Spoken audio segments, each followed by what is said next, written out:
ఊరి పెద్ద కామరాజు భార్య చనిపోయి చాలా కాలం గడిచింది. ఒంటరితనం అతడిని బాగా కుంగదీసింది. ఒకరోజు పూజారిని పిలిచి, పూజారి గారు, నా వయసు మీద పడుతోంది. జీవితంలో ఒక తోడు కావాలని ఉంది. రెండో పెళ్లి చేసుకోవాలని అనుకుంటున్నాను. మంచి అమ్మాయి ఉంటే చూడండి అన్నాడు కాస్త నిరుత్సాహంగా. పూజారి చిరునవ్వుతో, అదేం భాగ్యం అండి కామరాజు గారు, నా కంట్లో ఒక లక్ష్మి లాంటి అమ్మాయి ఉంది. రేపే మనం వెళ్ళి చూద్దాం అన్నాడు ఉత్సాహంగా. మర్నాడు కామరాజు, పూజారి కలిసి ఆ అమ్మాయి ఇంటికి వెళ్లారు. అమ్మాయి తరఫు వారు సాదరంగా వారిని లోపలికి ఆహ్వానించారు. సంప్రదాయ మర్యాదలు పూర్తయ్యాక పూజారి తొందర పెడుతూ, అమ్మా, అమ్మాయిని తీసుకుని రండి. దుర్ముహూర్తం సమీపిస్తోంది అన్నాడు. అమ్మాయి తల్లి లోపలికి వెళ్లి చూసింది. మల్లిక ఇంకా పెళ్లి కూతురులా ముస్తాబు కాలేదు. ఏమే, ఇంకా రెడీ కాలేదు? వాళ్ళు వచ్చేసారే అంది కొంచెం కోపంగా.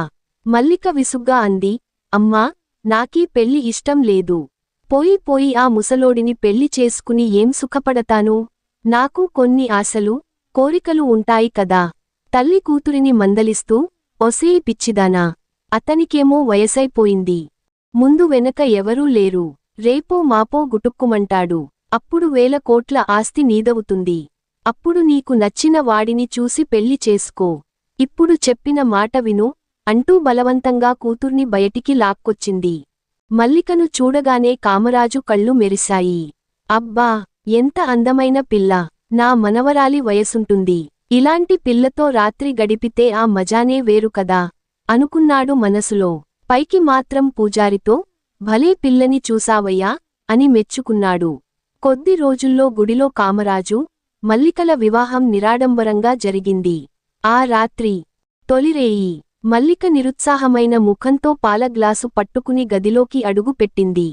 పాలు తాగడం పూర్తయిన తర్వాత కామరాజు ఆమెను దగ్గరకు తీసుకోవడానికి ప్రయత్నించాడు. అతని మనసు కోరికలతో నిండి ఉన్నప్పటికీ వృద్ధాప్యం శరీరాన్ని సహకరించలేదు. చక్కని చుక్క నా కళ్ల ముందు ఉంది.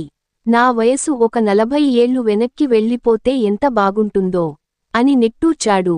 పైపైన స్పర్శలతో సరిపెట్టుకుని నిద్రపోయాడు. ఇక నా జీవితం అడవి కాచిన వెన్నెలే అని దిగులుపడింది మల్లిక. అలా పుట్టింట్లో ఆ 3 రాత్రులు గడిచాక ఆమె అత్తవారింటికి వెళ్ళింది. కామరాజు పనివాళ్లందరినీ మల్లికకు పరిచయం చేస్తున్నాడు. సోము ఏడీ, ఓ రేయ్ సోము అని గట్టిగా పిలిచాడు. పెరట్లో మొక్కలకు నీళ్లు పోస్తున్న సోము, వస్తున్నానయ్యా అంటూ పరిగెత్తుకుంటూ వచ్చాడు. మల్లిక సోముని అప్పుడే చూసింది. బాగా కండలు తిరిగిన శరీరం, నల్లటి దున్నపోతులా దృఢంగా ఉన్నాడు. అతడి కళ్లల్లో ఒక విధమైన తేజస్సు కనిపించింది. ఇకనుండి ఈమె మీ యజమానురాలు. ఈమె చెప్పినట్టు వినండి అని కామరాజు ఆదేశించాడు. అందరూ అలాగేనయ్యా అని తల ఊపారు. మల్లిక మనసులో ఒక మెరుపు మెరిసింది. ఒకరోజు కామరాజుకి పట్టణం వెళ్లే పని పడింది. వెళ్తూ సోముని పిలిచి, ఒరేయ్, నేను పని మీద పట్టణం వెళ్తున్నాను. నువ్వు సాయంత్రం ఇంటికి వెళ్లకుండా ఇక్కడే ఈ అరుగు మీదే పడుకో. అమ్మాయి గారు, ఇల్లు జాగ్రత్త అని చెప్పి వెళ్ళిపోయాడు. ఇంట్లో పని చేసే పనివాళ్లు సాయంత్రం తమ పనులు ముగించుకుని ఇళ్లకు వెళ్ళిపోయారు. సోము ఒక్కడే అరుగు మీద దుప్పటి కప్పుకుని పడుకున్నాడు. అర్ధరాత్రి ఒక్కసారిగా పెద్ద వర్షం మొదలైంది. బయట చలి విపరీతంగా ఉంది. అప్పుడు మల్లిక, ఇంత చలిలో బయట ఏం పడుకుంటాడు పాపం అని అనుకుని, సోముగారు, లోపలికి వచ్చి పడుకోండి అని పిలిచింది మెల్లగా. అమ్మాయి గారి మనసు చాలా మంచిది అని అనుకున్నాడు సోము. మల్లిక మాత్రం సోము కండల వైపే ఆశగా చూస్తోంది. మీరు వెళ్ళి పడుకోండి అమ్మాయి గారు అని ఒక మూలన చాప వేసుకుంటున్నాడు సోము వినయంగా. అప్పుడు మల్లిక సోము వైపే చూస్తూ మెట్లు ఎక్కుతూ పైకి వెళ్తుంది. కాలు మట్టేకు తగిలి ఒక్కసారిగా కింద పడిపోయింది. అయ్యో అమ్మాయి గారు అంటూ పరిగెత్తుకుని వెళ్లాడు సోము. చెయ్యి పట్టుకుని లేపుదాం అనుకుంటే ముట్టుకోవడానికి భయపడి అలాగే చూస్తున్నాడు. ఏంటి అలా చూస్తున్నావు? పైకి లేపు అంది మల్లిక కాస్త బాధగా. సోము ఆమె చేయి పట్టుకుని పైకి లేపాడు. కాని కాలు నొప్పిగా ఉండటంతో మెట్ల మీద నడిచి తన గదిలోకి వెళ్లలేకపోతుంది మల్లిక. అలా చూస్తూ నిలబడ్డావే, ఎత్తుకుని నా గదిలోకి తీసుకుని వెళ్ళు అంది మల్లిక మెల్లగా, కళ్లల్లో ఒక విధమైన మెరుపుతో. సరే అమ్మాయి గారు అని సోము ఆమెను ఎత్తుకున్నాడు. అతని మనసులో ఎలాంటి చెడు ఆలోచన లేదు. మల్లిక మాత్రం అతని కండలు ఎంత దృఢంగా ఉన్నాయో అని అనుకుంటూ మంచం మీద వాలింది. సోముకి దూది కన్నా మెత్తని పరుపు తగిలింది. పరుపు భలే ఉంది అమ్మాయి గారు. మీరు ఏమనుకోకపోతే ఒకసారి నేను కూర్చోవచ్చా అని అడిగాడు వినయంగా. కూర్చోవడం ఏం కర్మ, కావాలంటే పడుకో అంది మల్లిక కొంటెగా నవ్వుతూ. ఏదో వెటకారంగా అంటున్నారులే అని అనుకున్నాడు సోము. ఈ పరుపుకే ఇంతలా అయిపోతున్నావా, ఇంతకన్నా మెత్తటి పరుపు ఉంది అంది మల్లిక కవ్విస్తూ. ఇంతకన్నా మెత్తటి పరుపా, ఏంటది అమ్మాయి గారు, ఎక్కడ ఉంది అది అని ఆశ్చర్యంగా అడిగాడు సోము. ఆ పరుపు చూడాలనుకుంటే వెళ్ళి తలుపు గడియ పెట్టరా అంది మల్లిక కళ్లతోనే అతడిని ఆహ్వానిస్తూ. అప్పుడే సోముకి ఆ పరుపు ఏంటో, అమ్మాయి గారి మనసులో ఏముందో అర్థమైంది. అతడి గుండె వేగంగా కొట్టుకోవడం మొదలుపెట్టింది. నాకు భయమేస్తోంది అమ్మాయి గారు, నేను బయటికి వెళ్ళిపోతా అన్నాడు తడబడుతూ. నేను చెప్పిన పని చేయకపోతే నువ్వు నన్ను బలవంతం చేయబోయావని కామరాజు గారితో చెబుతాను అంది మల్లిక కఠినంగా. ఇది కర్మరా దేవుడా, ముందు చూస్తే గొయ్యి, వెనక చూస్తే నుయ్యి. గోతిలో పడేది కన్నా నూతిలో పడితేనే నయం. కనీసం దాహం తీర్చుకున్నామన్న తృప్తి అయినా మిగులుతుంది అని అనుకున్నాడు సోము. వెళ్ళి తలుపు గడియ పెట్టాడు.